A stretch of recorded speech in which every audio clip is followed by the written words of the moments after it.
Gillen watched impatiently as the company of cavalrymen remounted after a 15-minute break. He was twitching to be away, but he knew that both horses and men needed rest if they were to continue at the killing pace he had set them. They had been travelling for half a day, and he estimated that they should meet Will's party sometime in the early afternoon. Checking that all the troops were mounted, he turned to the captain beside him. "All right, Captain," he said. "Let's get them moving." The captain had actually drawn breath to bellow his command when there was a call from the lead troop. "Horsemen coming!" An expectant buzz ran through the cavalrymen. Most of them had no idea what their mission was about.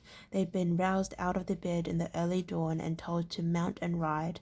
Gillen stood in his stirrup, shaping his eyes against the midday glare, and peered in the direction the troops had indicated. "Hello, we're not in focus." Yeah. They hadn't reached the Celtic border yet, and here the terrain was open grassland with occasional thickets of trees. To the southwest, Gillen's keen eyes could make out a small cloud of dust with a galloping figure at the head of it. "Whoever he is, he's in a hurry," the captain observed. Then the forward scouts called more information. 3 horsemen, came the shout, but already Gillen could see that the other report wasn't quite correct. There were 3 horses, but only 1 rider. He experienced a sinking feeling in the spit pit of his stomach. "Should we send out an intercept party, sir?" the captain asked him. In times like these, it wasn't always wise to let a stranger ride full pelt into the middle of a group, but now that the rider was closer, Gillen could recognize him. Much to the point, he could recognize one of the horses he was riding, small, shaggy, barrel-chested. It was Will's horse, Tug, but it wasn't Will riding him. The lead troop had already fanned out to stop the riders progressing. Gillen said quietly to the captain, "Tell them to let him through." The captain repeated the orders with considerably more volume, and the troops separated, leaving a path for Horace.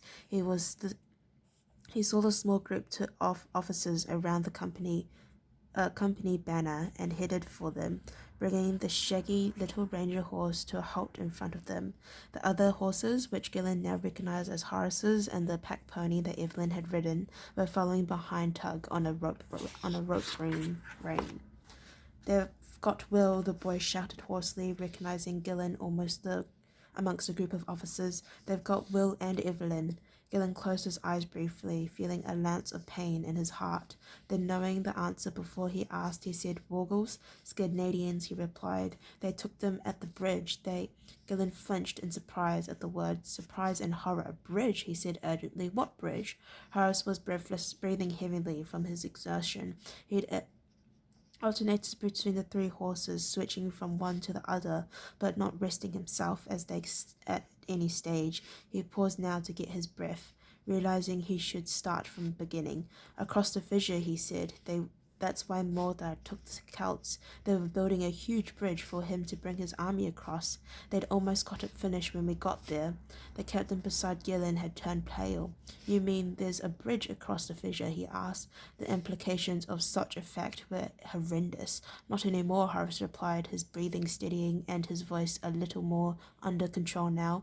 "Will burnt it, Will and Evelyn. But they stayed on the other side to keep the Scandinavians back." "And Scandinavians," said Gillen. "What the devil are Scandinavians doing on the plateau?"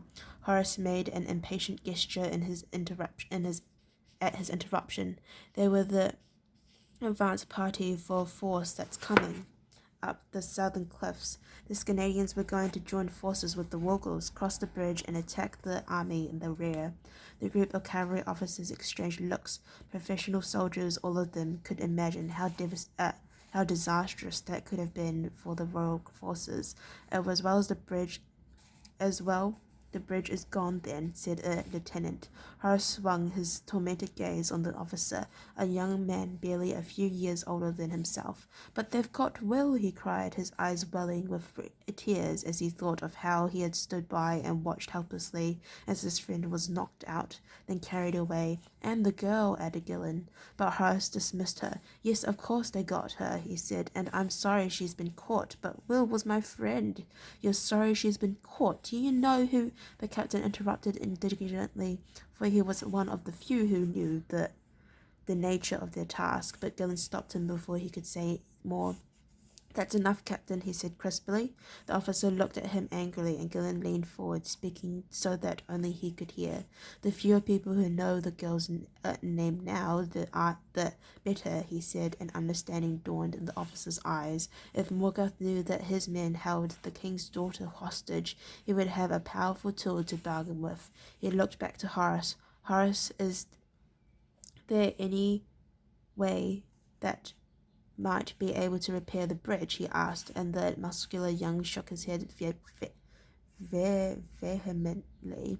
He was devastated at the loss of his friend, but his pride in Will's accomplishment was obvious as he described it. "No way at all," he replied. "It's gone, well and truly. Will made sure that nothing remained on the far side. That's why he was caught. He wanted to make sure," he paused and added, "that I might get a small rope bridge across, of course." That decided Gillen. He turned to the captain.